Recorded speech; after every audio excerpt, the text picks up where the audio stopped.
नमस्कार दोस्तों, स्वागत आपका मेरे चैनल बीबी व्लॉग्स _24 पे। और आखिर वो दिन आ ही गया दोस्तों। इससे पहले कि हम आगे बढ़े, मेरे चैनल को सब्सक्राइब करना ना भूलें और वीडियो को लाइक और शेयर ज़रूर करें। तो दोस्तों, मैंने अभी बोला था कि भाई आखिर वो दिन आ ही गया, तो आज वो दिन आ गया। कौन सा दिन? छुट्टियां खत्म, स्कूलों की छुट्टियां खत्म हो गई। 1 महीने का जो अवकाश था, ग्रीष्मकालीन अवकाश, जिसमें गर्मी भी हुई, बहुत जोर की गर्मी हुई और मौसम ठंडा भी हुआ। जैसे अभी आज हो रखा है, बिल्कुल यूँ लग रहा है कि अभी बारिश आई, अभी बारिश आई। और उम्मीद करता हूँ कि भाई सबकी छुट्टियां अच्छे से व्यतीत हुई होंगी। सबने खुशी खुशी हंसते खेलते अपना ग्रीष्मकालीन अवकाश पूरा किया होगा। बच्चे भी और बड़े भी, यानी अध्यापक भी आज वापस अपने कर्मस्थलियों की तरफ। जिनकी ज़्यादा दूर ड्यूटी है वो तो चल पड़े हैं हमारे जैसे, जिनकी नज़दीक घर के भाई वो भी निकल लेंगे थोड़ी देर बाद। 6 बजे अभी।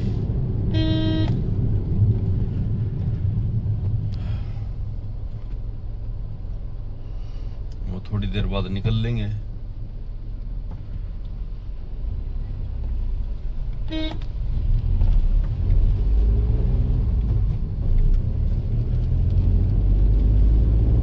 तो भाई बच्चों के लिए तो मेरा तो एक ही संदेश है, मन लगा के पढ़ो, आलस्य ना करो। आलस्य मनुष्य का सबसे बड़ा शत्रु है, सबसे बड़ा दुश्मन है। आलस्य करोगे तो पढ़ लिख नहीं पाओगे, पढ़ लिख नहीं पाओगे तो कोई भी काम धंधा रोजगार नहीं मिलेगा। वो नहीं मिलेगा तो भाई काम धंधा ही नहीं कर पाओ, करने के लायक रहोगे, रोजगार नहीं मिलेगा तो फिर पैसा नहीं मिलेगा। पैसा पास में नहीं होगा तो भाई दोस्त भी नहीं रहेंगे, दोस्त भी नहीं बनेंगे। घर परिवार रिश्तेदार सबको बुरे लगोगे, किसी को अच्छे नहीं लगोगे। और फिर अगर मान लिया कोई आपका यार दोस्त ही नहीं है, घर परिवार रिश्तेदार भी अगर आपको अच्छा, मतलब आपसे अच्छे से बर्ताव नहीं करेंगे तो फिर जीवन का फायदा क्या बच्चों? ऐसे जीवन का क्या फायदा? तो इसलिए आलस्य को त्यागो और पढ़ाई पे फोकस करो, मन लगा के पढ़ो, खूब जितना पढ़ सको उतना पढ़ो। पढ़ाई का एक ही उद्देश्य नहीं होना चाहिए कि मुझे सरकारी नौकरी चाहिए या बड़ी पोस्ट पे जाना है, डॉक्टर बनना है, इंजीनियर बनना है। शिक्षित हो जाओ, अच्छे शिक्षित हो जाओगे, अच्छी शिक्षा मिलेगी तो कमा के खा लोगे, ठीक ठाक अपने परिवार को संभाल लोगे, परिवार को अच्छे से पालन पोषण कर सकोगे। वो बहुत होता है भाई जीवन में। और क्या चाहिए? 2 वक्त की अच्छे से सुख चैन से रोटी मिल जाए और परिवार में सुख शांति रहे। यार दोस्तों को, परिवार वालों को, रिश्तेदारों को आदमी बुरा ना लगे, वो उसका इंतजार करे कि कब मिलेगा, कब समय दे। यही जीवन है। तो अपने जीवन को अच्छे से जियो, आलस्य त्यागो और मन लगा के पढ़ो। छात्र जीवन का कार्य ही है वही मन लगा के पढ़ना।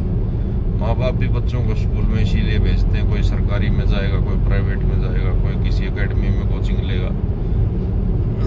तो माँ बाप का यही उद्देश्य है कि भाई मेरा बच्चा अच्छे से शिक्षित हो। शिक्षित होएगा तो अच्छा समाज बनेगा। शिक्षित अगर बच्चे होंगे तो समाज भी तो अच्छा बनेगा ना। अच्छा समाज होगा तो रहने का मजा ही अलग होगा अच्छे समाज में। तो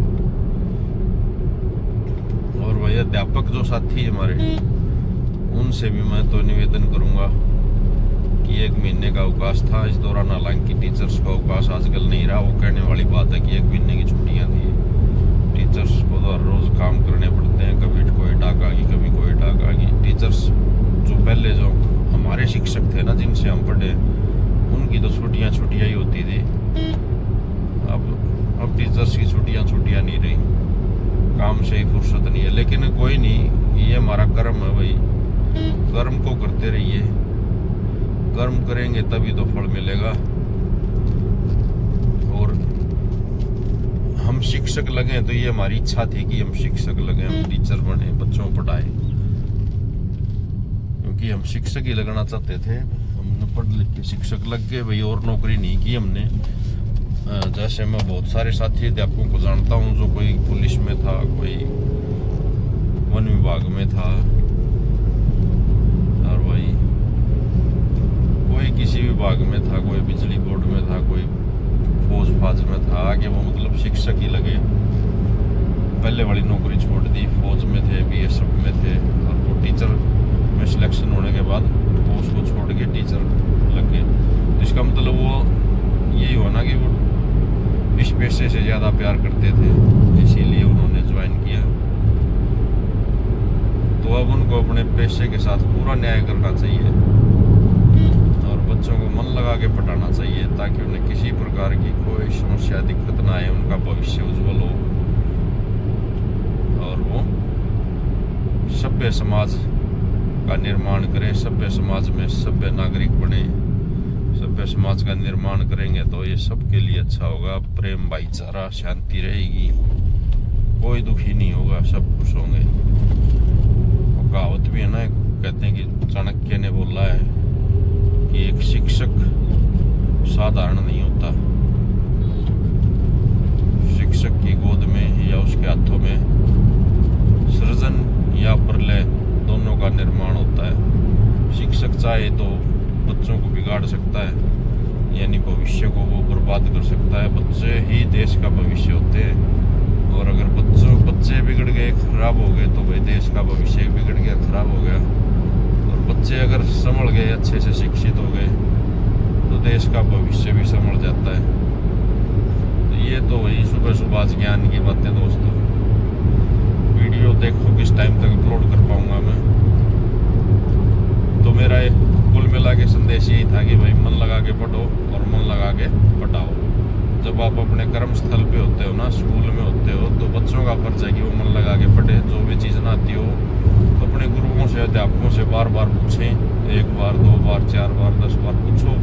शिक्षक मना नहीं करता भाई, अगर बच्चे की रुचि है ना तो शिक्षक की भी रुचि है, सीधी सी बात है। और शिक्षकों से मेरी यही अपील है भाई कि छुट्टियां खत्म हो गई, अब मन लगा के बच्चों को पढ़ाओ, मेहनत करवाओ और अपने पेशे के साथ न्याय करो।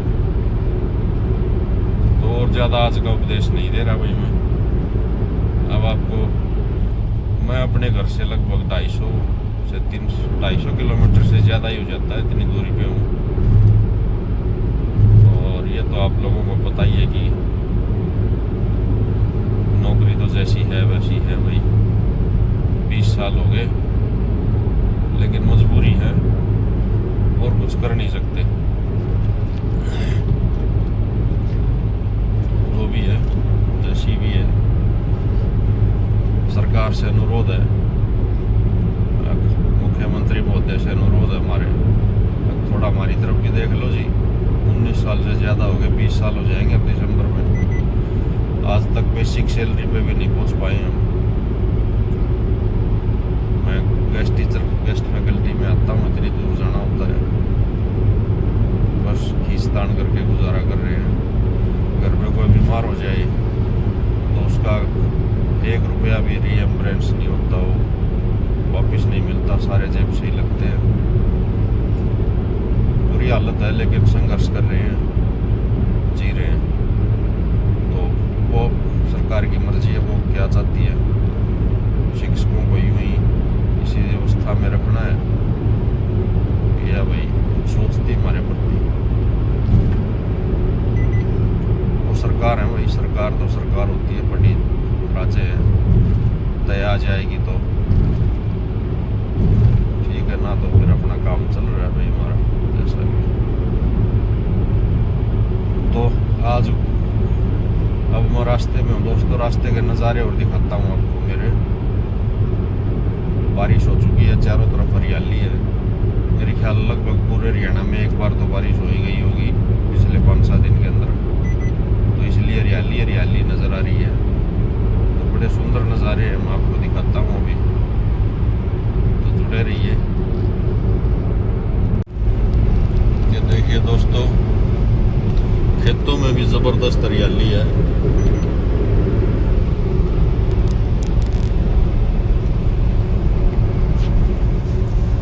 और सड़कों पे भी हरियाली है। तो जो लिमिट के बोर्ड लगाए गए हैं भाई, दोस्तों से निवेदन है कि वो लिमिट में ही चले, क्योंकि सड़कों के जो बीच में जो डिवाइडर है ना, इस पे घास और पेड़ पौधे ज़्यादा एकदम बारिश के कारण पड़ गए हैं। और इनमें कोई पशु अगर खड़ा और एकदम सड़क पे आके आ जाए तो बुरा हाल होगा। पशु को भी चोट लगेगी और आपको भी लगेगी, अभी गाड़ी टूटेगी वो अलग है ना। तो ध्यान से चले, अच्छे से चले।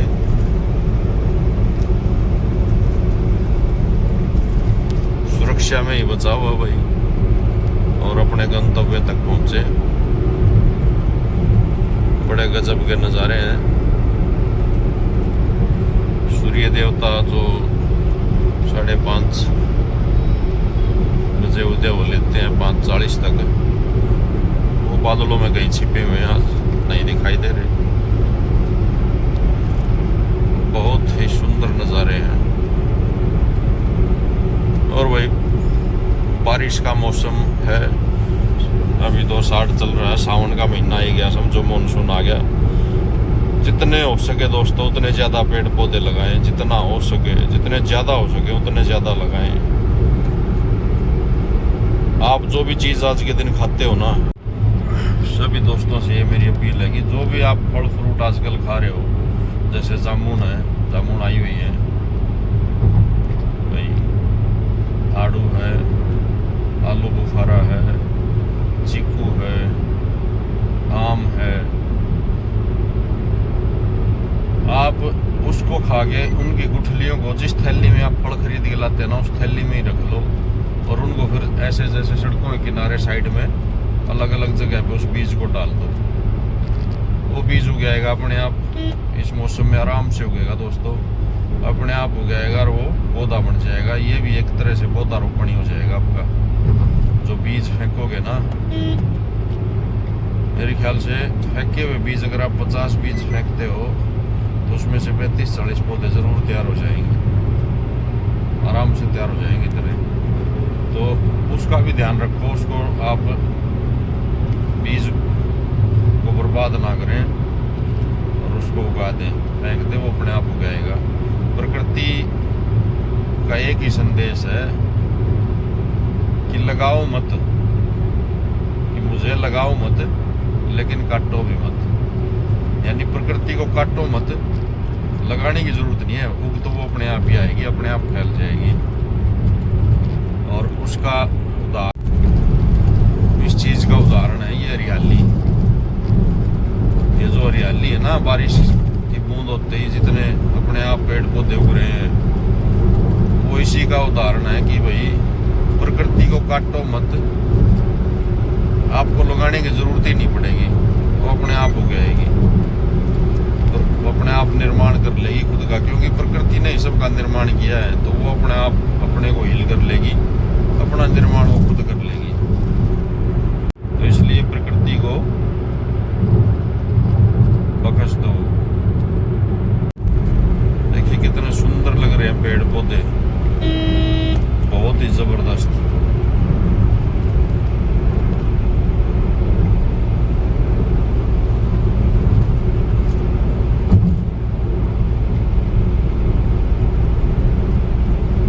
क्या नज़ारे हैं, फूल कितने सुंदर लग रहे हैं, डिवाइडरों पे लगे हुए फूल रंग बिरंगे, अलग अलग कलर के।